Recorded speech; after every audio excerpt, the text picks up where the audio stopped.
Hello and welcome back to the channel. Now today's job is to put up this extractor fan. Now it's a modern glass one. If you're interested in it, I got it from Amazon and there'll be an affiliate link in the description below. So the first thing to do, as always for things like this, is RTFM, read the flipper manual. It tells you what to do, just like what I'm doing.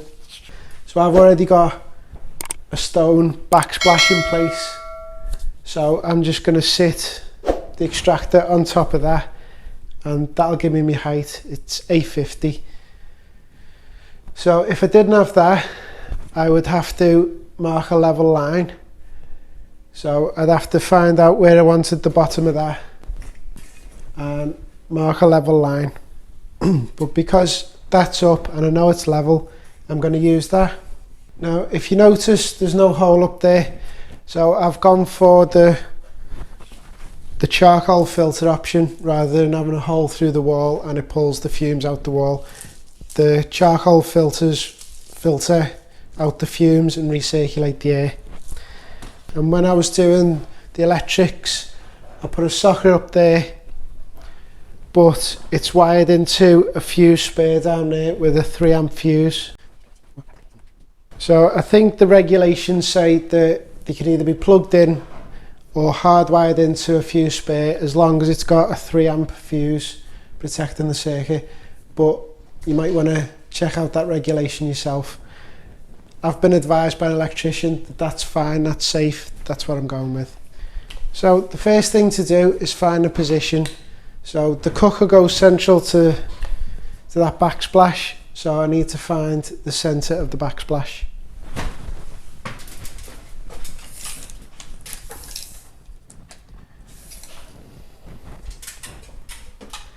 Which is there.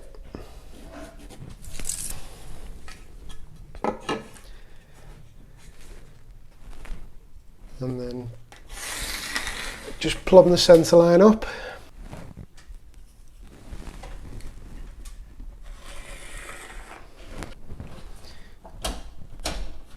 So the glass opens up and the filter comes out.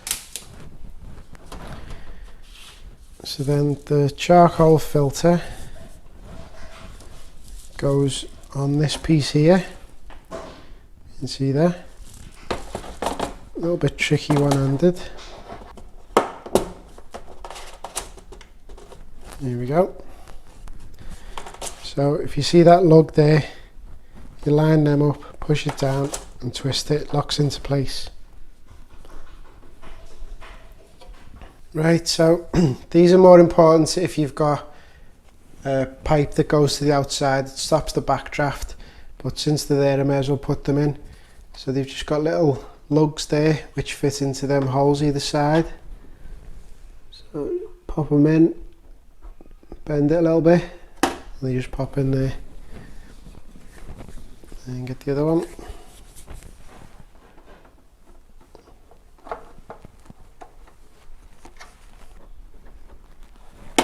Here we go.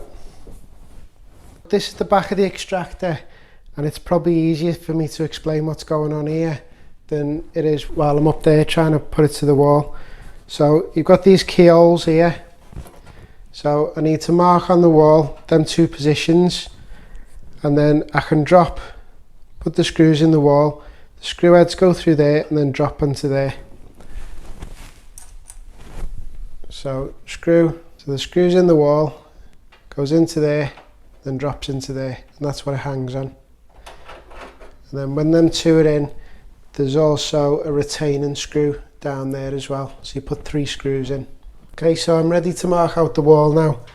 The instructions give you all the sizes. If you're interested, it's 292 up and then it's 320.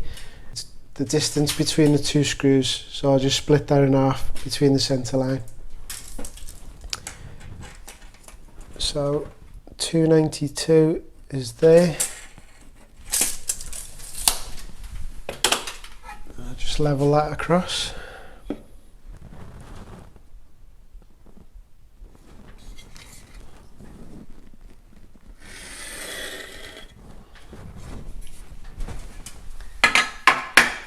So it's 320, so half of 320 is 160. But I never trust the end of the tape measure, so I'll go from the 100mm mark.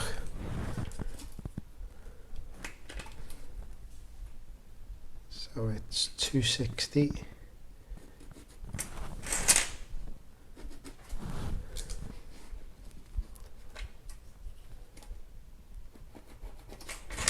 Just double check. 320. So that's the position for the screws for them two keyholes. So then the other one says it's 100mm up and 61mm away from the centre to the right.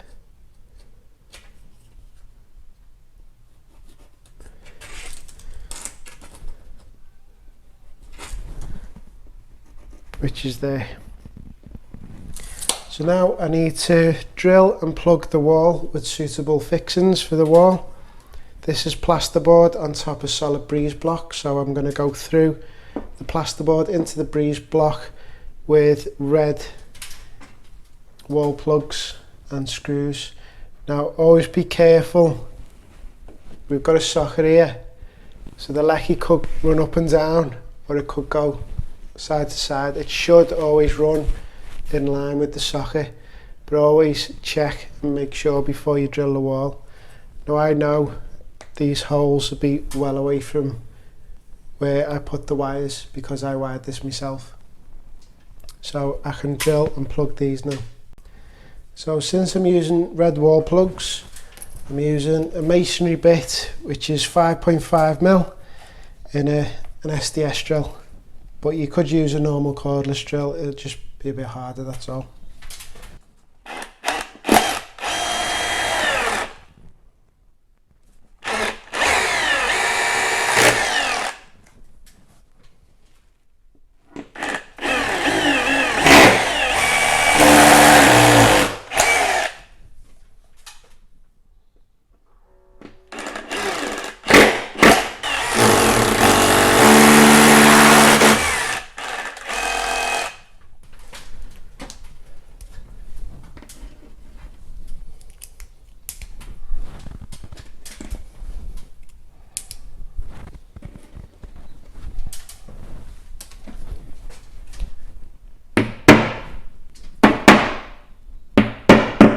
So now the instructions say to put 2 screws in and leave the head sticking out about 10mm.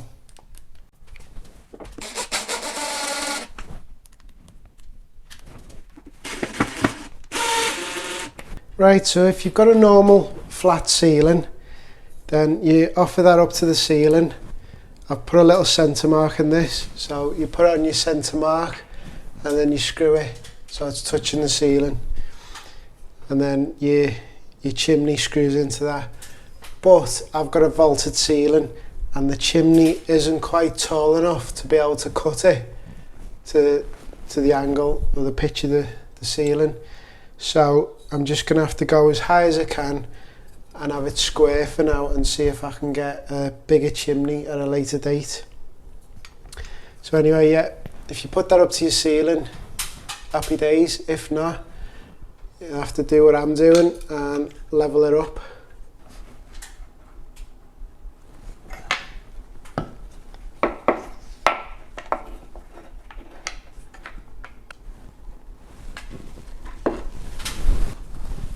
And once it's leveled, you can mark out your 2 screw holes.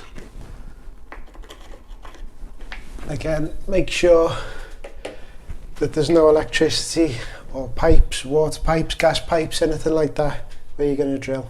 So same again, drill it and plug it like I did before.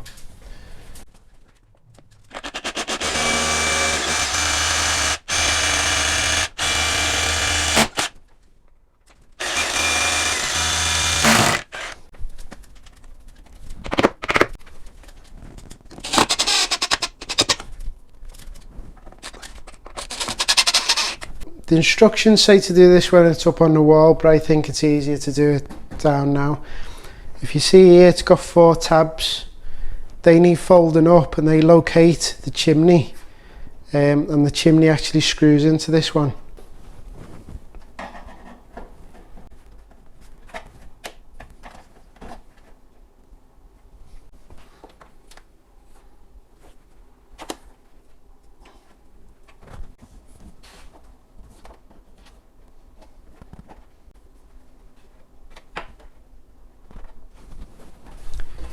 So then the chimney should just fit over them,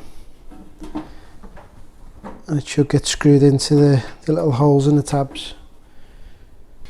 So now I've just got to try and mount it up on the wall. There we go, it wasn't too bad. So now I need to put in the other retaining screw and tighten down the other 2 screws in the keyhole plates. And because it's quite deep, I'm going to use a long reach bit. I'll just put my bit in that and put it in the drill. Very handy bit of kit. Remember, when you're carrying out work inside here, make sure it's not live or plugged in.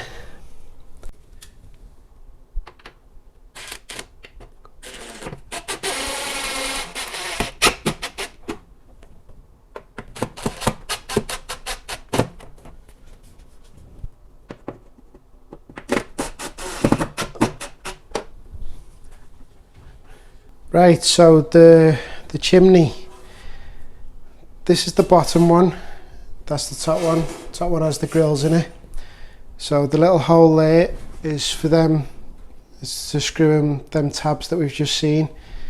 So that little hole there is to screw into the top bracket. So we need to put these together so that when we put it in on top of the hood, we can lift one out of the other. Because if you put the bottom one in, you'll never get the top one in.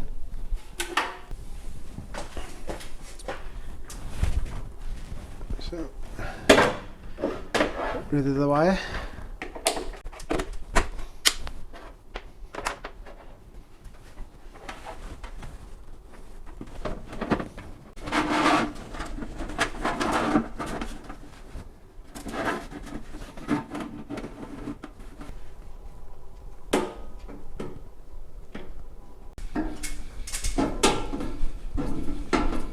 And finally, just the 2 little screws at the bottom.